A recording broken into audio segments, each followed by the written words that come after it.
PM Modi के rally में फसल भी उजड़ गए और किसानों की आवाज़ भी दबी है। नमस्कार, मैं हूं अनामिका पांडे, आप देख रहे हैं डालिम्स न्यूज़। इस समय मैं मौजूद हूं वाराणसी के मेहदीगंज क्षेत्र में। आपको बता दें कि बनारस में प्रधानमंत्री नरेंद्र मोदी अपने संसदीय क्षेत्र 11 अप्रैल को आ रहे हैं, जिसको लेके यहाँ पे तैयारियाँ काफ़ी ज़ोरों शोरों से चल रही हैं।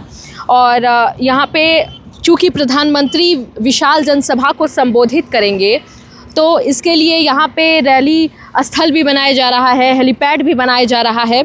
लेकिन कुछ दिन पहले सवाल ये उठ रहा था कि यहाँ पे जो फसलें लहलहा रही थी किसानों की, अचानक से वो उजड़ गईं, वो भी अधपकी फसलें, जिसको लेके किसान अभी कुछ दिन पहले ही बिलख रहे थे, चिल्ला रहे थे, अपनी आवाज़ उठा रहे थे। लेकिन अचानक से ये आवाज़ शांत हो गई और ये मुद्दा जो है सेटलमेंट पे आ गया। आपको बता दें कि यहाँ पे आज हम लोग ग्राउंड पे पहुँचे हैं और ज़्यादातर किसानों से बात करने की हमने कोशिश की, तो सभी का यही कहना है कि मैडम हमें माफ़ करिए, हम कुछ नहीं बोल पाएंगे। वही किसान जो एक दिन पहले तक रो रहे थे, मुआवजे की बात कर रहे थे, बंटाई पे खेती करने की हानि को बता रहे थे, वो किसान अब बोलने में हिचकिचा रहे हैं और कैमरा पे भी नहीं आ रहे हैं। क्या ये कोई दबाव है, डर है, या वाकई में प्रशासन द्वारा सेटलमेंट कर दिया गया है? बहरहाल अब यहाँ पे जनसभा तो होनी है, प्रधानमंत्री आएंगे, संबोधित करेंगे, भीड़ भी आएगी, चली जाएगी, लेकिन जो चीज़ यहाँ बची रहेगी वो ये उजड़े हुए खेत और जिससे किसानों की उम्मीदें और विश्वास जो जुड़ा था वो यहाँ पे बचे रहेंगे। तो चलिए फिर भी हम कोशिश करते हैं कि कुछ किसानों से बात करें और उनसे जानने की कोशिश करते हैं उन्हीं की ज़ुबानी। आइए यहाँ पे कुछ किसानों से बात करते हैं जो बंटाई पे खेती कर रहे थे, यानी अधिया पे खेती कर रहे थे, और जानते हैं इन्हीं के ज़ुबानी इन सभी चीज़ों को। नमस्कार अंकल, ये बताइए कि किस चीज़ की खेती थी आपके वहाँ? हमारी खेती थी, उसमें प्याज लगाए थे 10 बीघे में जी, और उतैला बोए थे, पलेवा किए थे। ठीक है, तो मतलब अधिये पे थी? अधिया पे थी। ठीक है, तो आपकी फसल हो गई थी? नहीं, फसल नहीं हुई थी। फसल तो अधूरा जो है कि नुकसान हुआ। अधपका ही था। अधपका था। ठीक है, तो जब लोग वहाँ पे रैली के लिए हेलीपैड और जगह बनवा रहे थे, तो क्या जेसीबी चलवाने से पहले पूछे तो नहीं थे। पूछे नहीं जब थे। हाँ, काम करते करते जब हमारे खेत के पास आए तो हम पूछे उनके कार्यकर्ता से, या कोई ठेकेदार था या जो था, हम चिनते और जानते नहीं उनको। हम बोले कि क्या करे भैया, इसको उखाड़ना पड़ेगा, ये भी नुकसान हो जाएगा। बोले हाँ, ये भी जो है इसमें अभी चलेगा मशीन। तो थोड़ा देर बाद वो चलने लगा जेसीबी। लगभग कितने का नुकसान हुआ होगा आपका?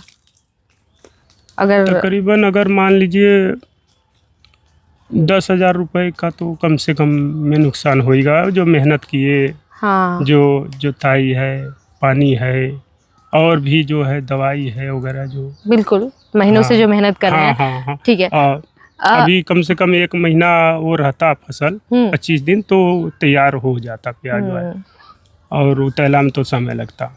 ठीक है, उसमें और समय लगता। ठीक है, तो मुआवजे वगैरह की बात हुई है आप लोग से? बात तो वहाँ आए थे बगीचे में, लेखपाल साहब थे और कहानीगो साहब थे, और जो साहब थे बोले कि मिलेगा आप लोग को। हमारे मालिक भी आए थे, खेत मालिक, बोले कि मिलेगा मुआवजा। ठीक है, तो मुआवजा जो मिलेगा ये मतलब आप लोग को भी उसी समय मिलेगा, या डायरेक्ट जो मालिक हैं उनके पास जाएगा, उसके बाद फिर आप लोग के पास आएगा? ऐसी कोई बात हुई है? क्लियर नहीं किए हैं। क्लियर नहीं है। हाँ, कि मालिक को पहले मिलेगा या हम लोग को मिलेगा, कैसे मिलेगा, क्लियर नहीं है। बोले हैं कि मिलेगा। इस समय मैं मौजूद हूँ अनिल पाल जी के घर पे, और आप मेरे पीछे देख सकते हैं कि यहाँ पे टमाटर पड़े हुए हैं। अभी कुछ दिन पहले ही इन्हीं के घर से कुछ लोगों का कहना था कि चूँकि खेत जो हैं वो उजाड़ दिए गए हैं, मुआवजा मिलने की बात नहीं कही गई थी, जिसकी वजह से काफ़ी चीख पुकार सुनने को मिल रही थी। लेकिन आज हम जब ग्राउंड रियलिटी पे आए तो हमें एक दूसरा पहलू, एक दूसरा पक्ष देखने को मिल रहा है। अब यहीं पे लोगों का कहना है कि मैटर जो है वो सेटल हो चुका है। जिन लोगों ने ये आवाज़ उठाई थी, बोला था, उनको जानकारी नहीं थी। घर के कुछ अन्य सदस्यों को इस चीज़ की जानकारी थी कि किस आधार पे मुआवजा बनाया जा रहा है, कितने खेत को खाली किया जा रहा है। और आप स्टॉक में देख भी सकते हैं कि पूरा टमाटर पड़े हुए हैं यहाँ भी और घर के सामने भी। तो कहीं ना कहीं अब ये चीज़ तो दिखता है कि क्या ये कोई दबाव है, कोई डर है, क्योंकि नुकसान भी हुआ है और बोलने से भी लोग यहाँ बच रहे हैं।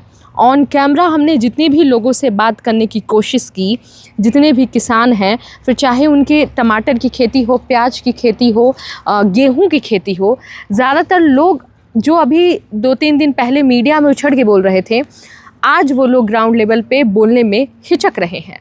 अब क्या ये डर है या दबाव है? डर ये है कि सरकार के खिलाफ कुछ ना चला जाए, डर ये है कि यहाँ पे बंटाई पे खेती होती है, कहीं मालिक के खिलाफ ना कुछ बोल दिया जाए, डर ये है कि जो मुआवजा आने वाला है कहीं वो भी ना रुक जाए।